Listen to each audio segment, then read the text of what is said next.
What? JFK changed my life, man. JFK was probably the biggest conspiracy. If you went through every paper that I had to write through high school and college, it was literally always the JFK conspiracy. You were not even alive for that. Like, how I did know. it capture your imagination I don't so know. much?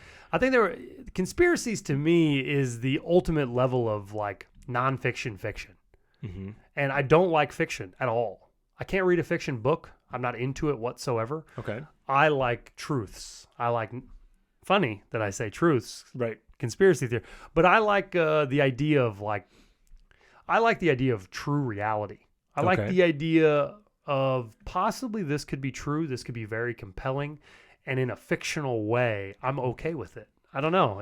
I don't like fantasy unless you play by the entire rules. When do you get mad? To let you go back to it in a second, but do you get mad when you find out that the conspiracy was a lie or it was wrong?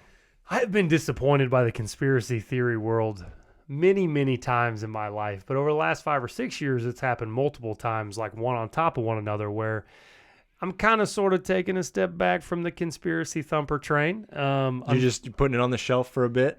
Well, unfortunately, it seems to me that most every conspiracy seems insanely compelling to where you can connect the dots. And let me tell you, I get in the trenches. Mm-hmm. I've went down them in the road being all in. I do believe this to be true. Yeah, I've seen your tinfoil hat. I've connected every dot, and when it's interesting because that same path could also be explained by opportunistic capitalism. As soon as some crazy format happens, if you also took it as, hey, I'm a billionaire. I'm going to call in all my billionaire friends, and we're going to figure out how to make the most amount of money out of this, out of every single situation. And when you look at it like that, the same types of events could have occurred. Right. Well, not even that. It doesn't even need to be to shove into the conspiracy thing. He doesn't even need to call anybody else. If the billionaire mind is thinking like that, well, so is the other billionaire mind and the other billionaire mind. Like it's just the way human nature will be. If you can find an advantage and exploit it, you're going to, and they can and do. Yeah, and something happens, everybody tries to take advantage of it, and then it just happened. But JFK, for instance, I don't know that you would call it.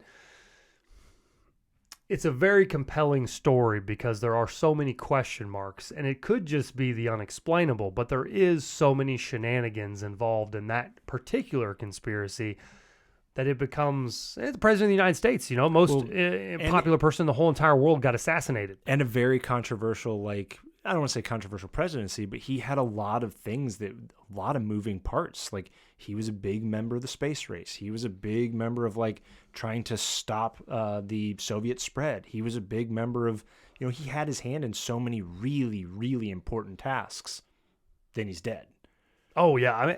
I think there was definitely some shenanigans that definitely happened, but I tell you, it was on National Geographic's or Discovery Channel, and when I watched it, and I would love to go back and see it. I haven't seen it in a long time, but when I left that episode, I went away thinking, man, there might just be a little bit more simplicity to this. And the one point I'll make with it is the lead prosecuting attorney or attorney general, I don't remember his exact title, but he was able to finally speak. And he was an old man, and the producer of the show was sitting on there. And what they did was they were trying to describe what possibly could have happened with the magic bullet, and also how did the guy down the street get shot. Yeah, I remember this part. And what I thought was so crazy about it is, you just got to think about it a different way. What if it was that simple? And he kind of showed how that there was a scuff on the stoplight on the first bullet that was shot. And when the first bullet was shot, he was right underneath it, where you would probably shoot a guy if you were trying to assassinate him. And where it hit the street light, there was a scuff on there, and they didn't have the street light at the time of the theory. But it's pretty much right in line with the guy down the street, that if he would have hit the street light, he hits the guy down the street, that takes away the whole grassy knoll concept. Right. Because that's how you explain that. You've removed the need to have another bullet being fired because the same bullet zigzags because of ricochets. Right, and they had interviews with other eyewitnesses. Now, whether or not, these people are true or whether or not the real people are trying to push the narrative, all the things, right? But, there was one witness that literally saw him stick his head out the window, first shot, turns the corner, second shot. And the most compelling thing of the entire argument was when you lined up the street light concept, the first bullet was to the right. And then when you line up when the next 2 shots were taken, it also put the bullets where they were supposed to be. But the big piece behind that conspiracy was the Zapruder film is literally one of the biggest evidence pieces, if not the only thing that most people refer to. As far as like evidence for The timing. the conspiracy? The timing. The Okay. timing of the bullets is where that thing is really, really used as the timing of it. Okay. And what the producer guy had suggested is that the guy turned on the camera. When he heard the gunshot, he drops it down and he turned it off for a split second. And then what if he thought, let me turn this thing back on? Mm-hmm. And he raised it up. And when the guy lined up the film reel, if you turned it off and turned it on, that day and age, it landed right on the film. Mm-hmm. And when he brought it back up, the car had moved forward, right? And all the things were to be true. But think about that. If I drop the camera and turn it off, your eye view seems as though we haven't really missed anything. Right. But if you're talking about split seconds of bullet timing, potentially those 2 shots are a little bit farther apart if I turned it off. Right. So when you think about the whole thing play out, I've got my first shot. It hits the guy down the street. Right. Hits the light. Missed him. I reload. I have to turn my angle because he's moving from me. Right. And now I have 2 more shots farther away. It just leads you to believe that maybe there's just a whole lot more of a simple approach. Now, whether or not the CIA was involved, the FBI was involved in setting up Oswald, whether or not Oswald was a lonesome dove, whether there was all of these scenarios, when you look at that one key factor of the timing of the bullets, the eyewitnesses, it leads you to believe there is a whole lot more of a simple approach, which most of these conspiracies try to pretend that everything sings and dances perfectly together. Right. And I don't know that that's always the case. I mean, it doesn't remove the entire like complexity behind Oswald. It just says that Oswald is most likely the guy that did it. That's why the conspiracy is so compelling. It's like you look at the whole picture of shenanigans, Right. and there must be some insane thing that happened. Exactly. Or they set up a lonesome dove. He goes out there and does the job. Then they get a guy from the mafia to go off him. And it could have kind of sort of been that simple. I mean, now, that doesn't take away the fact is why did he do it? Why did, all those things? You'll never fully unpack those things. You can get evidence one way or the other, but it does at least make it so it's not this gigantic like clockwork machinery assassination that's Ocean's 11 style. Like it is just, it's just a dude up in a clock tower that plinked a president. That makes it sound super like super simple, super... But I mean, it is though. A guy literally walked up into a tower and then sat there and waited till they drove by and. The only thing that I find to be insane about the grassy knoll theory of bullets coming from behind is you would think that there would just be endless amounts of interviews of someone saying, "I literally saw a shooter." Right, and it always is. I get a kick out of Elon Musk when they ask him about aliens, and he says, doesn't everybody have a 4K phone and no one has a video of anything compelling that's in the sky? And it makes a good point. Same thing then. Like, no one literally said, no, I saw a guy standing right there and he had a handgun and he shot at him, which that's one hell of a shot with a handgun. But I've stood there, and when you think that this is an impossible shot, go stand there and look through a sniper rifle. It is not that far. Right. It is really not that far. I play Call of Duty. I'm pretty good. But if you were a marksman, wouldn't it be in the same comparable level? Absolutely. You practice all the time. Not to mention, this guy is doing exactly what you would hope a person would do. He's in an open car, no roof on the thing. He's driving basically away from you, and there's like 2 sniper modes. That's the wrong word for it, but basically like techniques. I'm either doing the follow shoot, which means I have my crosshairs following the person, or I'm doing this is where the person will be, and I line up that space. He could honestly do either one in that scenario, whichever was going to work better for him, because they were going to drive in a lane of traffic. Right. So of course his head is going to be right where I want it to be. I can set up there and wait for him to get there. Right. It's a doable thing. One of the other big things that I had read in, I can't remember the name of the book, but it was very, I don't know, it was well done as well. But did you know that JFK had a terrible back?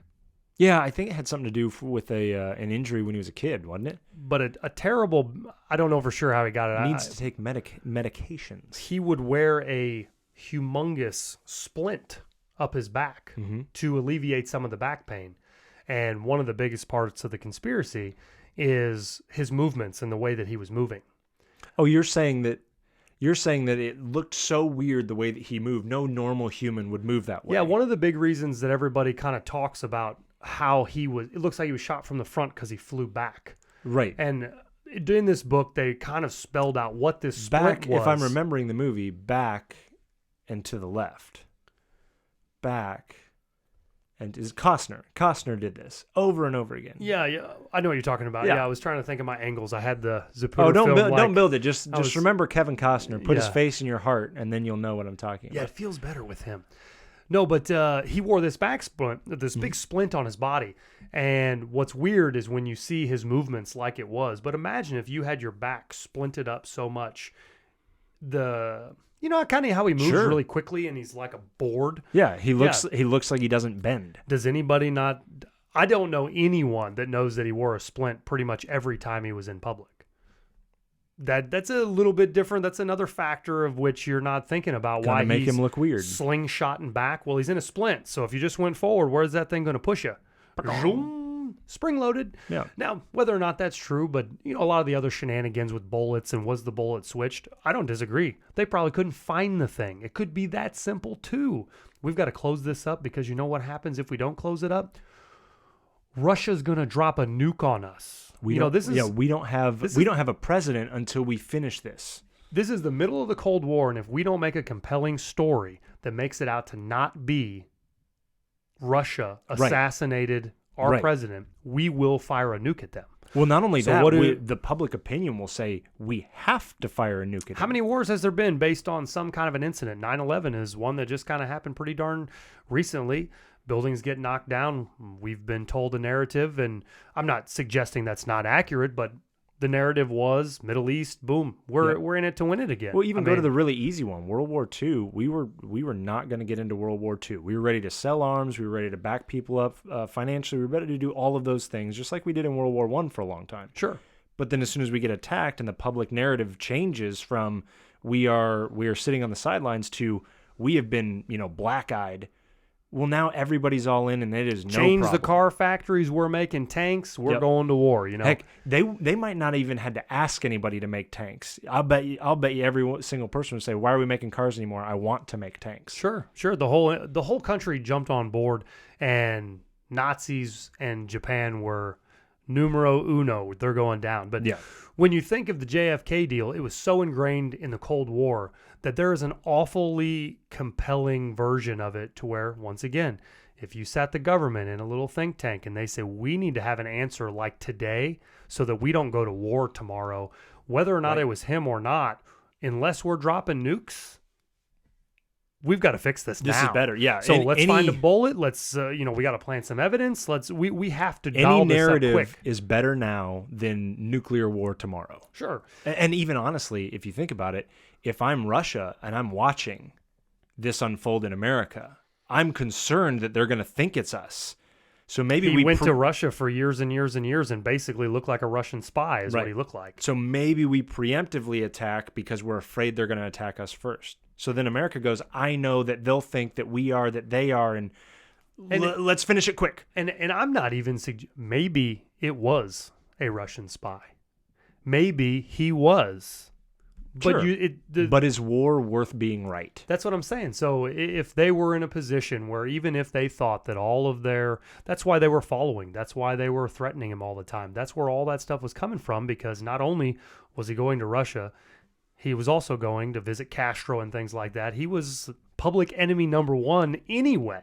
But do you want to say that public enemy number one, we killed him, he was a spy, he killed our president, we killed him, but he was a lonesome dove crazy person? Or do you want to say it was the Russian government and go to World War III? Right. In a time when we were still recovering, ultimately, we were still recovering from World War II. Like, we had two of the major players in the world as far as economics go. Like, Germany had been taken out of the entire... That's the thing people don't remember about Germany during this time. Like, they didn't just get beat and they were like, oh, we're beat. We're done, and whatever the world needs, we'll kind of deal with.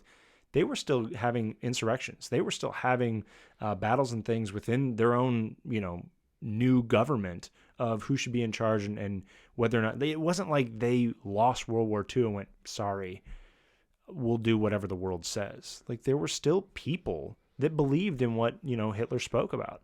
There were still people that believed in, Well, he had quite the brainwashing campaign to do it. I mean, it was on purpose. I tell you, when I listen to some of the child approaches that they had on how they took over the schools and You're talking about the youth? yeah, I mean, what kind of a sick and twisted dude? It's kind of insane. You start at step one and you change the whole youth and the way they're being educated and how they're extreme nationalists now, and you give them everything they want. You change in the schools that they're all PE. They're the best of everything. Don't listen to your parents. And within years, they just change the whole entire dynamics of the country. It's the smart way to go about it. If your goal is not short term, but your goal is long term, like we are creating a country of people who can fight and win wars and has national pride, you do it everywhere. You don't do it just like on the television here and there like he did. You do it in the schools. You do it in the supermarkets. You do it everywhere you can. I don't think they would have even been able to do what they were doing without brainwashing the youth step one. Yeah, it creates an entire next generation that is no questions asked. We're all in. Yeah, it's kind of insane. So you ask, why am I into conspiracy theories? You can see it's a mind teaser. You just go round and round and round and round with facts and history and fun stuff. And I think that's my fiction. I enjoy that. That's my version of fiction that is much more enjoyable than fantasy worlds and crazy stuff. But the